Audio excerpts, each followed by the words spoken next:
Then there's a different kind of character. A shallow, trite, cheaply made, gratingly unpleasant facsimile of these excellent ladies of the silver screen. A phenomenon known only as the strong female character. Hi everyone, it's Blue. Make sure you like and subscribe and go follow me on my Kick and my Twitch. Those links are down below. Also my Patreon, where you can watch more content on there that I don't post here. Flip the pickle, Morty. You're not gonna regret it. The payoff is huge. I turned myself into a pickle, Morty! Boom! Big reveal. I'm a pickle. What do you think about that? I turned myself into a pickle! Today I'm going to be reacting to The Critical Drinker on why movies suck.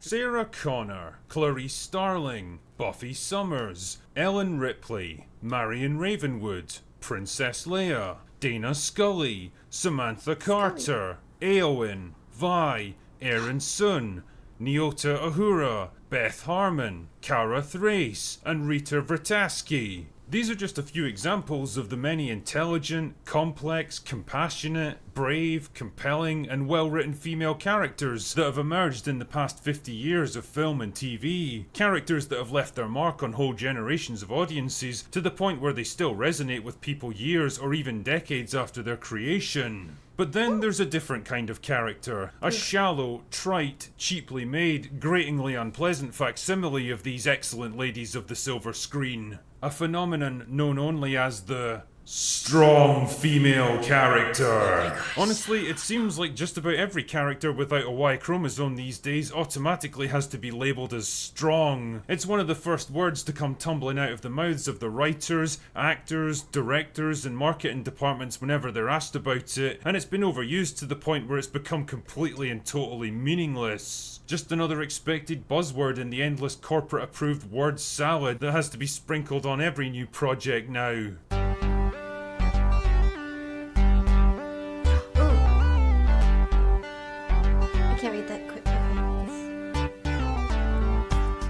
In fact, Emily Blunt said it better than I ever could.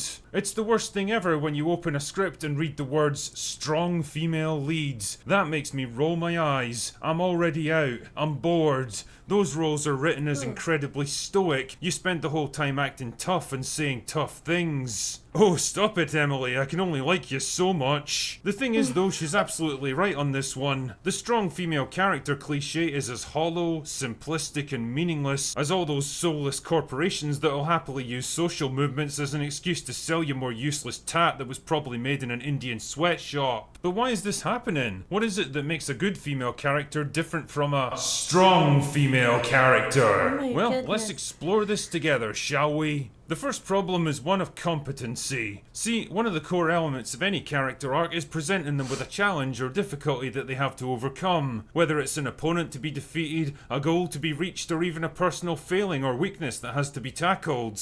All of this stuff requires the character to grow or change in some way to become better than who they were before. They'll often be given some kind of mentor figure to guide them on their path, and they're likely going to struggle and fail along the way. It's all part of the learning process, and the more you see a character suffer setbacks and personal failures, the more you tend to empathise with them. It's basic human nature. Storytellers have known this for thousands of years, which is why most stories tend to follow the same basic structure, taking the audience on an emotional roller coaster and delivering a satisfying payoff by the end. But strong female characters don't work that way. A strong female character will almost always be supremely good at whatever she does, either.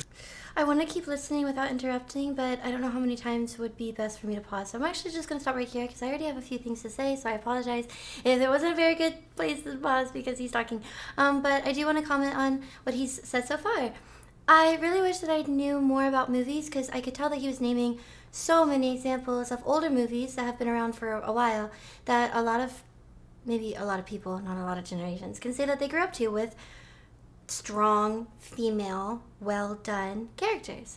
So there is kind of already an argument with him defending his point if somebody were to ever say, oh, it's because we never had enough. Which is great that he starts that way because he kind of already takes away your ability later to say that. He immediately starts by saying, look at all of these really good examples of female roles that nobody's going to crap on, and they're great, and we all remember them. You've seen at least 3 of these movies, probably. Another thing that I noticed that he was kind of already pointing out, which I feel like I already can tell what he's going to lead into, that would be kind of looked at as an issue with why some of these roles don't just really click with you. It's because a lot of characters in most stories, in most movies, you kind of need to start off with a problem. What's the point? What's the problem before you can find a solution? Because it makes them have a purpose, and you want to see them either work on themselves or towards fixing this issue, essentially being the point. What is the point and what is their struggle? And like he had already said at the end of the movie, what were they transformed into? What did they learn?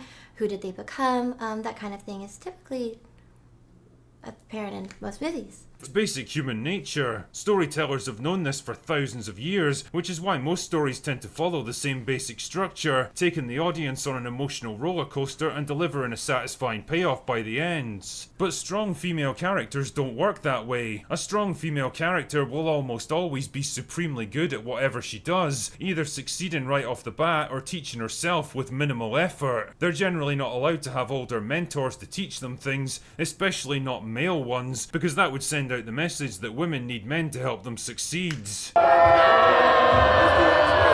The result is a character that doesn't really face any serious struggles or challenges or suffer major setbacks that they have to bounce back from. They're almost never allowed to fail because the writers incorrectly associate failure with weakness rather than seeing it for what it actually is, a necessary part of personal growth. Failure itself doesn't define the character, it's how they react to it that matters. And if there's no failure, then there's no chance for growth and development. What strong female characters tend to focus on instead is self-actualization, the idea that she already has everything she needs to succeed, and all that's required is to let go of the limitations imposed on her by others. The message to the audience is simple: you're perfect the way you are, and it's the rest of the world that has to change. Nice one. Can't see that backfiring for people when they try to apply that to their real lives. Take Captain Marvel forcefully removing the control chip that keeps her powers contained. It's a symbolic gesture of the strong, empowered woman throwing off the shackles imposed on her by society so that she can realize her true potential. It's a nice idea that probably had the writers patting themselves on the back, but the problem is that when you remove struggle, failure, weakness, and vulnerability, you don't leave the audience with a whole lot to empathize with. We don't need to feel invested in whether a strong female character is going to succeed, because the writers give us no reason to question or doubt it. And what you end up with instead is an empty shell of a character with the superficial appearance of strength and empowerment, but nothing substantial or meaningful driving it. And it all just comes across as wish fulfillment, the desires and angst of the writers to see their character do the things they always wished they could do. And if you want an extreme example of this, just watch an episode of She-Hulk. Which brings me along to my next point: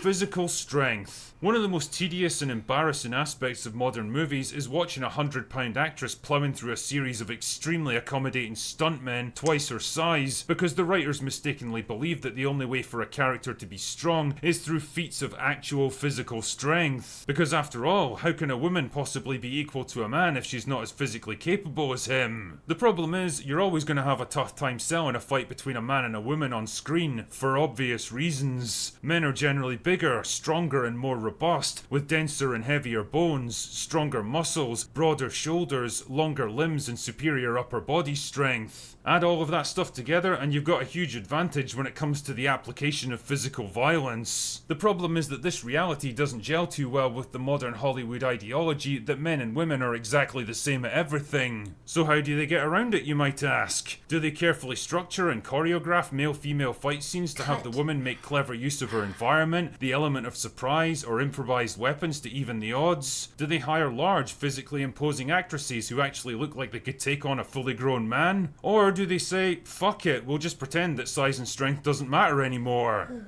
I think you know the answer already. Like in this scene from The Woman King, where a 57-year-old, 5'5" Viola Davis takes on a 29-year-old, 6-foot-tall man who's built like a heavyweight boxer. He's literally half her age and twice her size. A single one of these haymaker punches would probably shatter most of the bones in her face, fracture her skull, and cause severe brain injuries. And yet, there she is, tanking them like she's Rocky Balboa. Nobody is buying this because they know that an actual fight like this would be over in about 4 seconds. But if you want an extremely rare example of how stuff like I didn't want to interrupt his first example, just in case if it could be relevant, but fortunately I also haven't seen that movie, so he does make his point, but can't really speak on it much.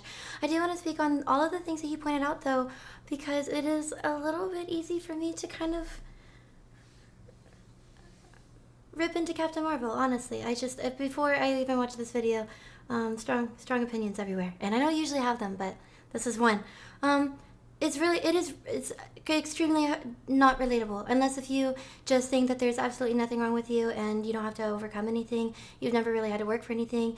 She is essentially Superman, except at least Superman legitimately struggles. I mean, Kryptonite, Lois Lane, like, he has struggles, and Captain Marvel doesn't. And so on top of just introducing this character with hardly any background, and comics don't really count for the people who are just watching movies and an audience, she's introduced out of nowhere and is just unstoppable. Yeah, Captain Marvel just all in itself didn't really feel like it sold. I mean, she has the same personality throughout the whole movie, which I won't completely critique because it's not so much the acting or the lines that he's speaking about that kills movies. She's just extremely not relatable at all.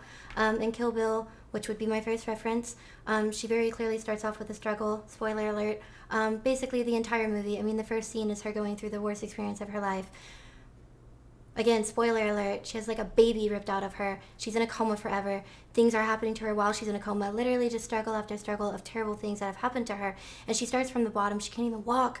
So if you want to start somebody off at a lower place, that's like the best way to do it. And we see her avenge herself and get back on her feet. And we do already know that she has things that makes her strong, so it's not like completely unbelievable. Yeah, there she is, tanking them like she's Rocky Balboa. Nobody is buying this because they know that an actual fight like this would be over in about 4 seconds. But if you want an extremely rare example of how stuff like this would actually go down, check out this scene from Sicario where main character Kate punches a CIA officer full in the face as hard as she can, and it barely even phases him. Then he promptly knocks her on her arse in response. This is what actually tends to happen when you try to take down someone who's bigger and stronger and tougher than you. And the thing is, all of this stuff misses the point that actual physical strength isn't what makes a character strong. Someone who chooses to fight even if they're at a massive disadvantage is actually a lot braver and more compelling than some overpowered superhuman who dominates everything around them. Like in this scene from Lord of the Rings where Éowyn makes a stand against one of the most powerful and terrifying enemies in all of Middle-earth. You can see how frightened and tiny she is compared to him. She's basically a fly that he could easily swat away,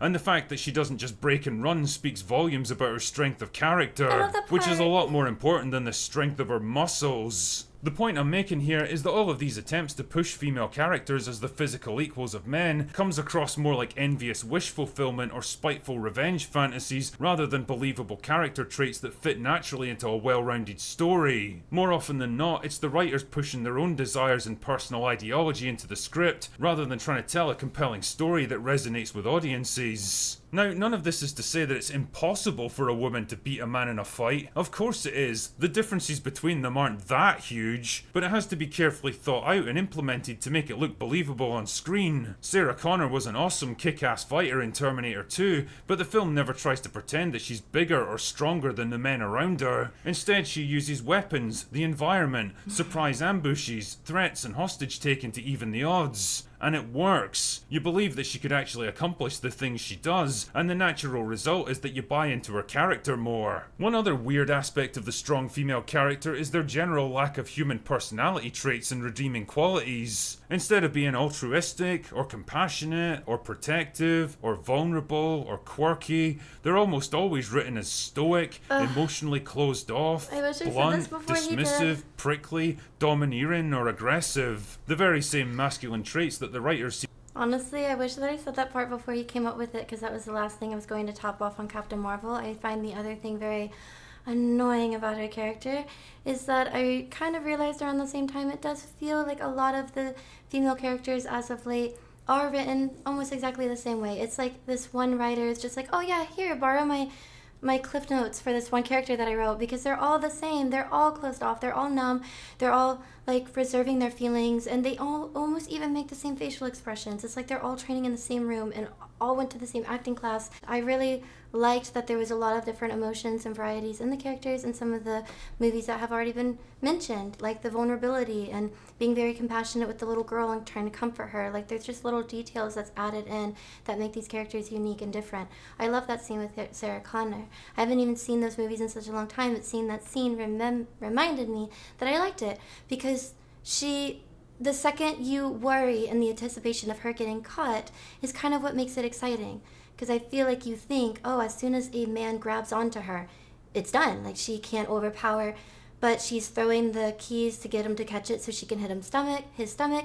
She unlocks it really quickly to get them back so she can get back through the bars, because obviously if they grab her arm, she's not going to wiggle her way out of that. So I like those scenes. Part of the anticipation is rooting for them to win because they thought of some way or scheme to get out of it, not just because they think that they can overpower somebody.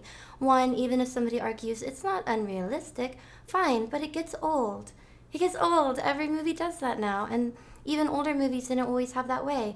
The woman would maybe convince her way out of the situation, or take a hostage, or have to think of a thought-out plan, which then showed her strength as intelligence, because the men didn't think of that. So there's unique ways to do things, and it doesn't really feel very unique anymore. One other weird aspect of the strong female character is their general lack of human personality traits and redeeming qualities. Instead of being altruistic, or compassionate, or protective, or vulnerable, or quirky, they're almost always written as stoic, emotionally closed off, blunt, dismissive, prickly, domineering, or aggressive. The very same masculine traits that the writers seem to find so toxic and unacceptable in men. They very rarely have any kind of romantic interest in men, and are carefully written and dressed to avoid even the barest hint of sensuality or attractiveness. Either way, it all just smacks of overcompensation, a kind of knee-jerk reaction to all those overly emotional, easily frightened damsels in distress from previous generations of movies. A desire to break away from the tropes of women as caring, compassionate maternal characters or overly sexualized fantasy figures. Fair enough, there's absolutely nothing wrong with branching out and exploring different ideas. The problem is that if you take all those feminine elements away and replace them with nothing but the most stereotypical of male traits, then all you really end up with are women awkwardly pretending to be men. Like Galadriel from Rings of Power, always trying to talk tough, stamp down her authority, demanding respect and showing off. It doesn't ring true because it's not how women tend to act in the real world. Audiences know it, and if Emily Blunt's comments are anything to go by, the actresses trying to play these roles know it too. Again, none of this is to say that you can't have assertive and authoritative female characters who speak their minds and fight their own corner, but you have to give them more than just the superficial facade of toughness. Just like how making them more physically powerful diminishes their bravery, and removing their challenges, weaknesses and failures eats away at their relatability, so removing their emotional complexity and vulnerability makes them less likable. And the end result of all this is characters that are weirdly bland, sterile, sexless, emotionless, joyless, arrogant, condescending and unappealing. People might not always be able to put into words what exactly is missing from them, but they know instinctively that what they're being shown just doesn't feel right, and it doesn't connect with them. And the more Hollywood tries to force these characters on us, the more people are rejecting them. It's kind of ironic when you think about it, that the strong female character should ultimately turn out to be their biggest weakness. Anyway, that's all I've got for today. Go away now. So I do think that a lot of points were made. They were very fair and understandable. It seems like a lot of movies are missing a lot of touches on actual variety of female characters that you could root for, or they do overcome problems, but you really do need to work on giving them issues, because if they're just strong, like Little Bo Peep in Toy Story doesn't even need Woody anymore, she can handle herself, or Peach from Super Mario Brothers, she's the one who's teaching him. It's fine to have them sometimes, but it's starting to feel like overkill, because it's like everywhere you look, even in animated movies, it's like the female role doesn't even need a man. There's plenty of men in very good storytelling movies, or even corny ones like superhero movies, where the superhero is weaker sometimes than the villain. So even the men have to think of more ways to get out of their own situation than just being stronger. Batman even breaks his back in one of the movies. You start feeling like, okay, how is he going to get out of this one? And he finds out later a child was able to even overcome something that he was struggling to overcome. And he's Batman. So it's just nice seeing the person that you're rooting for struggle, because it's relatable and you're rooting for them. And it's not relatable and you're not rooting for somebody who you don't even feel earned it. They were just born that way. The point of the video is interesting, and I thought it was kind of a fair argument, but I'm open to anything that anybody would like to say in the comments, so make sure you comment, like, and subscribe if you haven't already, and go check out all my links, and I'll see you all next time.